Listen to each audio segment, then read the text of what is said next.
নিশ্চয় মুমিনরা পরস্পর ভাই ভাই। মুমিনরা কি পরস্পর ভাই ভাই। তাহলে আহলে হাদিস হানাফি গালাগালি কেন? আবার আহলে হাদিসদের ওয়া তাআলা এক, রাসূল এক। আল্লাহ সুবহানাহু ওয়া তাআলা আমাদের আখিরি জামানার নবী মুহাম্মদ রাসূলুল্লাহ সাল্লাল্লাহু আলাইহি সাল্লামের উপরে কিতাব নাযিল করেছেন, একটি আল কোরআনুল কারীম। সারা দুনিয়ার মানুষদের জন্য, শুধু মুসলমান নয়, সারা দুনিয়ার মানুষদের জন্য কোরআনুল কারীম একটা। রাসূল করিম সাল্লাল্লাহু আলাইহি সাল্লাম যে কথাগুলো বলেছেন, সেই কথাগুলো, এই হাদিসগুলো সারা মুসলমানদের জন্য এক। তাহলে আমাদের মধ্যে এত পার্থক্য, এত মতপার্থক্য কেন? এত মতানৈক্য কেন? এত বিভেদ কেন? এত ফাসাদ কেন? এই ফাসাদের কারণেই আজকে আমরা। আল্লাহ সুবহানাহু ওয়া তাআলা জানান দিলেন তোমরা তো পরস্পর ভাই ভাই। তাহলে তোমরা যখন মতানৈক্য সৃষ্টি করলে তখনই তোমরা ধ্বংস হয়ে গেল।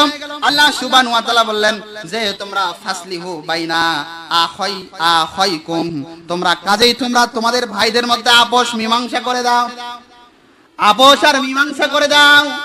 কারণ তোমরা ভাই ভাই, এজন্য তোমরা আপোষ মীমাংসা করে দেবে। আল্লাহ সুবহানাহু ওয়া তাআলা বলেন ওয়াত্তাকুল্লাহা লাআল্লাকুম তুরহামুন, আর তোমরা আল্লাহকে ভয় করো, আশা করা যায় তোমরা অনুগ্রহ প্রাপ্ত হবে। যদি আমরা আমাদের ভাইদের মধ্যে যে দ্বন্দ্ব চলছে, আহলে হাদিস হানাফি, আহলে হাদিসের মধ্যে অনেকগুলো গ্রুপে বিভক্ত হয়েছে, হানাফিদের মধ্যে অনেকগুলো গ্রুপে বিভক্ত হয়েছে, এই যদি আমরা সকলে ঐক্যবদ্ধ হয়ে যাই, হানাফি, শাফি, মালিকি, হাম্বলি, দেওবন্দ, কওমিয়া, আহলে হাদিস, জমিয়তে আহলে হাদিস, সুবহানে আহলে হাদিস, আহলে হাদিস আন্দোলন ইত্যাদি ইত্যাদি গ্রুপে বিভক্ত হয়েছে। এক আল্লাহ, রাসূল এক, এই দিকে আমরা লক্ষ্য করে যদি ঐক্যবদ্ধ হয়ে যাই, যেমনটি আল্লাহ সুবহানাহু ওয়া তাআলা তার কোরআনুল কারীমের মধ্যে ঘোষণা করলেন ইন্নাল মুমিনুনা ইখওয়াতুন, মুসলমান পরস্পর ভাই ভাই। এরপরে আল্লাহ সুবহানাহু ওয়া তাআলা সুন্দর করে বর্ণনা করে দিলেন ফাসলিহু বাইনা আখাইকুম, তোমরা কি করবে? তোমাদের ভাইদের মধ্যে মীমাংসা করে দেবে, বিবাদ ঝগড়া বিবাদ মীমাংসা করে দিবে। আর তোমরা কি করবে? ওয়াত্তাকুল্লাহা, আল্লাহ সুবহানাহু ওয়া তাআলাকে ভয় করবে। আর যদি তোমরা আল্লাহ সুবহানাহু ওয়া তাআলাকে ভয় করতে পারো, লাআল্লাকুম তুরহামুন, তাহলে অবশ্যই অবশ্যই আল্লাহ সুবহানাহু ওয়া তাআলার পক্ষ থেকে তোমরা অনুগ্রহ প্রাপ্ত হবে। সম্মানিত উপস্থিতি, আমরা আল্লাহকে ভয় করি না। যদি আল্লাহকে ভয় করতাম তাহলে আলেমদের বিষয়ে বিষাদগার গাইতে পারতাম না।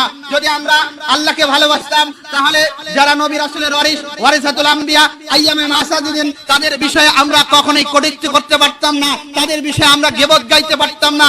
আজকে আমরা আল্লাহকে ভয় না করার কারণে এই আলেমদের নিয়ে আমরা কি করি? বিষাদগার গাই। আলেমরা উশৃঙ্খল। ও ভাই, আপনাদের খেদমতে একটা প্রশ্ন করি, আপনাদেরকে জানান দেই, আলেমদেরকে উশৃঙ্খল বলেন যারা সমাজের বুকে লুডু খেলে, জুয়া খেলে, তাস খেলে, এরপরে নেশাখোর, মদ গাঁজা খায়। এদেরকে, এদের অত্যাচারে সমাজের বুকে সমস্ত সমাজকে নোংরায় কলুষিত করেছে। কার গাছের নারিকেল, কার গাছের সুপারি, এই সুপারিগুলো যখন গাছ থেকে হারিয়ে যায়, এই সকল ছেলেদের কারণে দেখবেন ঘুরে বেড়ায়, অথচ তাদের ঘোড়ার চেহারা দেখলে মনে হয় ওর বাপ দাদার সম্পত্তি, অঢেল সম্পদ রয়েছে, এরা ঘুরে বেড়ায়। তাদেরকে উশৃঙ্খল বলেন না। হুজুররা একটু খুতবায় আলোচনা করে, একটু সমাবেশে কোরআন সুন্নাহ থেকে কথা বলে, আপনার গায়ে লাগে, তখন বলেন হুজুররা উশৃঙ্খল। সাবধান, এরকম কটূক্তিকর কথা মুখে আনার আগে মুখে লাগাম দিবেন, না হলে আল্লাহ সুবহানাহু ওয়া তাআলার পক্ষ থেকে, গত সপ্তাহে আলোচনা শ্রবণ করেছি, আল্লাহ সুবহানাহু ওয়া তাআলার পক্ষ থেকে আমাদের উপরে গজব নাজিল হবে। যেমনটা দুনিয়ার বুকে গজব পর্যায়ক্রমে নাজিল হচ্ছে, এই গজবগুলো এমনি এমনি আল্লাহ দিচ্ছে না। এই গজবগুলো আমাদের দুই হাতের কামাই, আমাদের দুই হাতের উপার্জন। এজন্য আমরা কোরআন সুন্নাহ অনুসরণ করে চলার চেষ্টা করি। সম্মানিত উপস্থিতি, 3 নম্বর, মুসলিমদের ঐক্যের গুরুত্ব এবং মুসলিম মিল্লাতের, মুসলিম উম্মার ঐক্যের গুরুত্ব এবং ফজিলতের 3 নম্বর বৈশিষ্ট্য হচ্ছে আল্লাহর সকল বিধানকে ঐক্যবদ্ধভাবে আঁকড়িয়ে ধরা। কোরআনের নির্দেশ। কার নির্দেশ? কোরআনের নির্দেশ। একটু কথা বলবেন, কার নির্দেশ? কোরআনের নির্দেশ। আর এই কোরআনের নির্দেশ মানে আল্লাহ সুবহানাহু ওয়া তাআলার নির্দেশ। এই বিষয়ে আল্লাহ সুবহানাহু ওয়া তাআলা তার কোরআনুল কারীমের মধ্যে সূরা আলী ইমরান 103 নম্বর আয়াতে কারিমা আল্লাহ সুবহানাহু ওয়া তাআলা বলেন ওয়া তাসিমু হাবলিল্লাহি জামিআও ওয়া লা তাফাররাকু। আল্লাহ সুবহানাহু ওয়া তাআলা সূরা আলী ইমরান 103 নম্বর আয়াতে কারিমা আল্লাহ সুবহানাহু ওয়া তাআলা বলেন তোমরা আল্লাহর রজ্জুকে দৃঢ়ভাবে আঁকড়ে ধরো। কিভাবে?